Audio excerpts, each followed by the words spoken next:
सनातन धर्म पे कभी अगर विपद पड़े, सनातन मंदिरों को कहीं तोड़ फोड़ करे, कोई अगर अनिष्ट पहुंचाए, तो हम लोग के पास अनेक तरह का दिव्य अस्त्र है भोले बाबा के, जिसको त्रिशूल के नाम से जाना जाता है, नाग अस्त्र के नाम से जाना जाता है, परशुराम की खड़ग अस्त्र के नाम से जाना जाता है, और हमारे भैरव अस्त्र के नाम से जाना जाता है, चंद्रमा खड़ग की तरह नाम से जाना जाता है। इस तरह हम लोग के पास अनेक दिव्य अस्त्र होती है।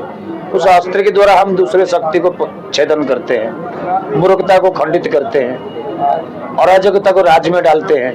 हमारा मठ मंदिर पर कोई अत्याचार किया तो उस अत्याचार को सहने के लिए हम अपना बलिदान दे देते हैं। लेकिन बाबा जी, हिंदू धर्म को खोखला करने के लिए, सनातन धर्म को तोड़ने के लिए बड़ी शक्तियां लग रही है, विदेशी शक्तियां आ रही है, उनको क्या जवाब देंगे आप? क्या जवाब देना है उनको, सब जानते हैं। हमारा कितना बड़ा यहाँ कुंभ मेला सब देख रहे हैं। या हमारा एक ही गंगा माता की भरोसा पे हमारा यहाँ 10-10, 15-15 करोड़ पब्लिक रोज स्नान करके जा रहे हैं। तो इससे तो हमारा एकाग्रता सबको पता है। जब हमारे अगर एकता रहेंगे तो कैसे हमारा सफलता हासिल होगा, ये तो सब जानते हैं। हमारा धर्म सबसे बड़ा धर्म है। बौद्ध धर्म इसके पीछे है, क्रिश्चियन धर्म इसके पीछे है, मुसलमान और पीछे है। धर्म में तो धर्म श्रेष्ठ राजा धर्म सनातन धर्म है। तो गुरु लोगों ने शास्त्र भी सिखाते हैं, शस्त्र भी धारण कराते हैं। अनेक तरह का शस्त्र की अभ्यास होती है, शास्त्र का अभ्यास होती है। तो समाज के साथ किसी शैली से हम बात करेंगे, सब गुरु लोग सिखाते हैं। हम लोग उसी शैली से समाज के साथ बात करते हैं। शस्त्र की जरूरत पड़ा तो शस्त्र उठाते हैं, शास्त्र भी उठाते हैं। आसान नहीं है कि बिना कपड़ों के बैठे रहना। इसमें एक साधना होता है। ये जो भस्मी है, ये हमारे शरीर की जो छिद्रण होती है, रुआ रुआ में जो छिद्र होती है, उसमें प्रवेश करके उसको बंद कर देता है। और कुछ हमारे नागा सन्यासी के जो कठोर कुछ मंत्र होती है, उसके उच्चारण से हमको अंदर से ऊर्जा प्राप्त होती है, हमको सर्दी गर्मी नहीं लगती है। संन्यास जगत कल्याण के लिए है, परमार्थ के लिए है। पूरी पृथ्वी हमारी सुख शांति में रहे, ग्रह नक्षत्र पृथ्वी पे शांत रहे। अनेक तरह का व्याधियां वो जैसे भी वो व्यतीत हो, गंगा माता, जमुना माता, सरस्वती माता, ये जो 7 तरह का नदियां हैं, देवियां हैं, वो हमेशा पवित्र रहे। इसी के लिए हम लोग को तप करना पड़ता है। लेकिन नमस्कार, आपका बहुत बहुत स्वागत है। मेरा नाम अभिषेक तिवारी है और इस समय पहुंच चुके हैं तीर्थ नगरी महाकुंभ में। तस्वीर जो दिखा रहे हैं, बेहद ही अद्भुत तस्वीर दिखा रहे हैं, अलौकिक तस्वीर दिखा रहे हैं। जो ये साधु हैं, नागा साधु के रूप में जानते हैं हम, पता नहीं हमें कि आखिर कौन सी शक्तियां इनके अंदर हैं, लेकिन हम इतनी पहचान जानते हैं कि महादेव के भक्त हैं और प्रयागराज में और इस सांसारिक के जो लोग हैं, ये भगवान स्वरूप इनको जानते हैं। तस्वीर देखकर आपको भी लग रहा होगा कि तस्वीर कैसी है। क्या साधारण तस्वीर है? क्या आसान है नागा बन पाना? क्या इस तरीके की वेशभूषा या अवतार में आ पाना इतना आसान है? बाबा से ही जान लेते हैं। बाबा महादेव के भक्त आप हैं, ये वेशभूषा हमने कभी देखी नहीं थी आज तक। हाँ जी, ये वेशभूषा खूब कम देखने को मिलता है। ये भगवान का स्वरूप है। ये जूना अखाड़ा नागा सन्यासियों का अखाड़ा है। जूना अखाड़ा में हम नागा सन्यासी हैं। हम लोग जंगलों में, कंदरों में, नदियों में, अनेक जगह मठ मंदिरों में रहते हैं। सनातन धर्म के रक्षक है हम लोग, इसलिए अनेक तरह का दिव्य शरीर मिलता है। जो पब्लिक हमसे प्रभावित हो, हम धर्म रक्षक है। बड़ी अलौकिक शरीर है आपकी, ये जटाएं, आपका ये गहना, आपके आभूषण, जो भभूति है वो आपके आभूषण बने हुए हैं, अलग दृष्टि ला रहे हैं। नागा सन्यासी है, दृष्टि तो अलग समाज में आएगा ही। हम भभूति रूप में रहते हैं। भभूत में तो भभूत का स्वरूप कम समय देखने को मिलता है, तो नागा सन्यासी भभूत धारण करके रहते हैं।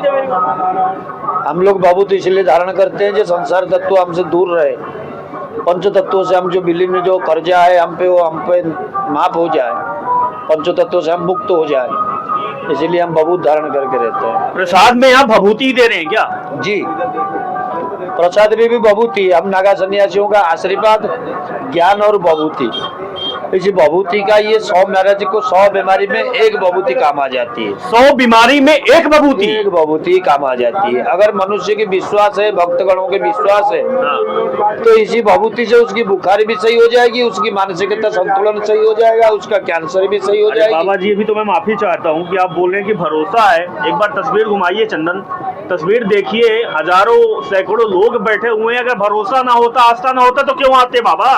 आइए यहाँ पे बैठ जाइए आप लोग। आस्था आस्था आए हैं तो आस्था के लिए ही है। हाँ उसी आस्था के बीच में एक नागा सन्यासी जी की तपस्या पे नागा सन्यासी की जो भभूति प्रदान करते हैं, हाँ उस भभूति पे भी उसी तरह का सनातन आस्था का भरोसा रख के इसको व्यवहार में लेना चाहिए।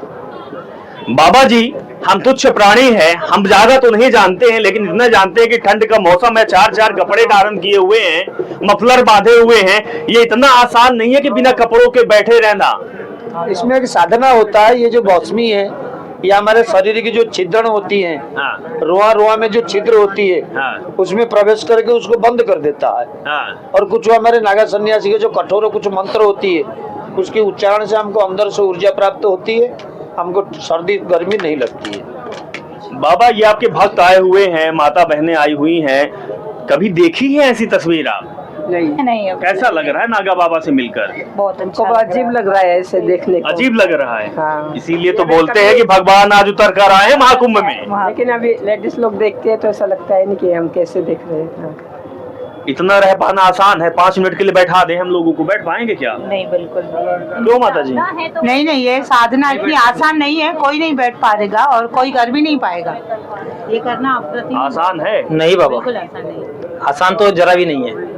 लेकिन हम ये बता रहे हैं माता बहनों आपसे, बाबा जी के समक्ष, कि ये जो बाबा तप कर रहे हैं, ये हम आपके लिए कर रहे हैं।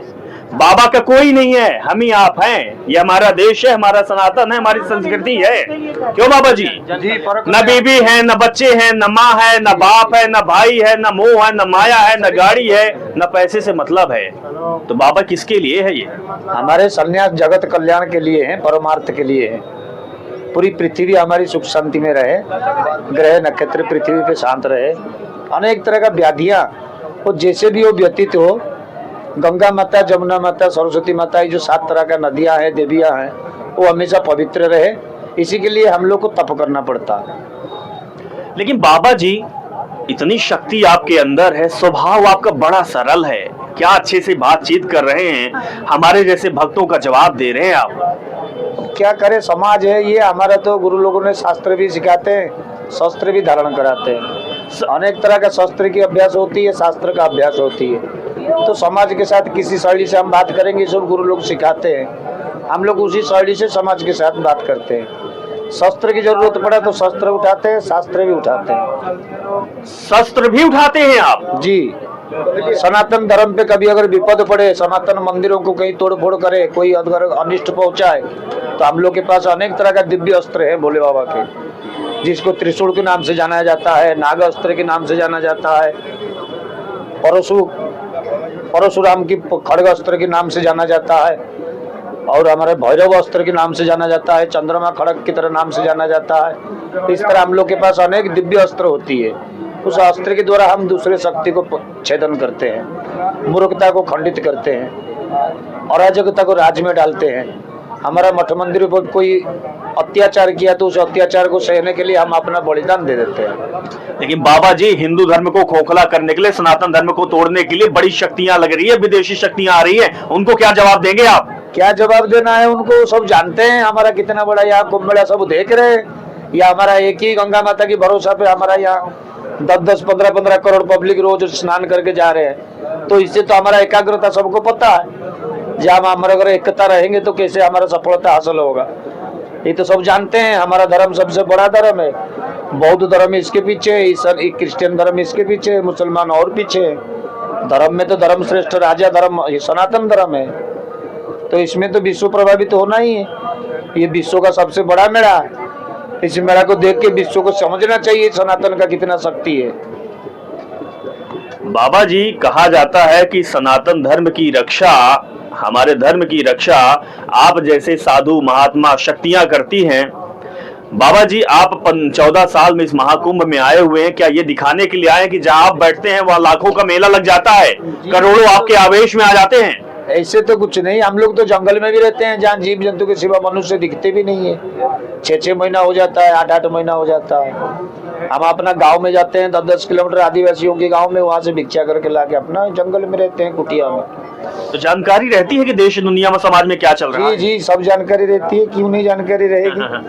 हमारे जो आप लोग टावर कहते हैं, आप लोग जो तरंग कहते हो, जी, जी। ये ऊर्जा शक्ति तो सब ये बाबा जियों की से तो निकलती है ना। हाँ, जो अब टावर बना के विज्ञान उस चीज को पकड़ता है। हमारा बहुत दिन पहले तो विदुर जी ने पकड़ के बता देते थे टीवी राज्यसभा में, उनकी घर में। हाँ। अनेक तरह का ज्ञानी पुरुष हुए, दिव्य पुरुष हुए हैं यहाँ। इसमें क्या है, हम क्यों नहीं जान पाएंगे? सब जानते हैं दुनिया समाज के लिए। पूरे पृथ्वी की अंतरिक्ष की भी हम जाते अंदरूनी यात्रा करते हैं।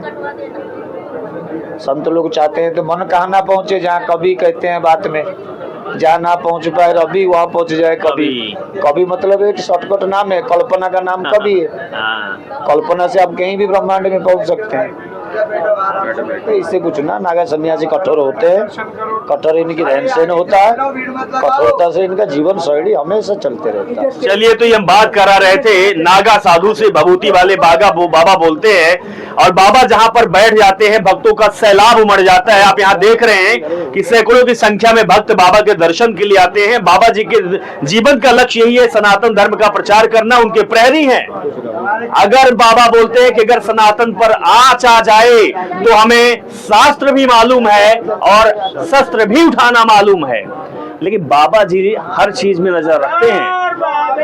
भोले बाबा के भक्त हैं। अभी तो चेले चपाटे इतने हैं कि जहां बाबा जी बैठ जाते हैं धुनी लगाकर करोड़ों लोग प्रयागराज जैसी धरती में आ जाते हैं। अगर बाबा जी जैसे भाला और शस्त्र उठा लिए उस दिन समझिए कि क्या आ जाएगा। ये समझने की जरूरत है उन लोगों को जो सनातन पर आंच उठाते हैं, जो सनातन को तोड़ने की बात करते हैं, जो बात करते हैं कि सनातन कमजोर है।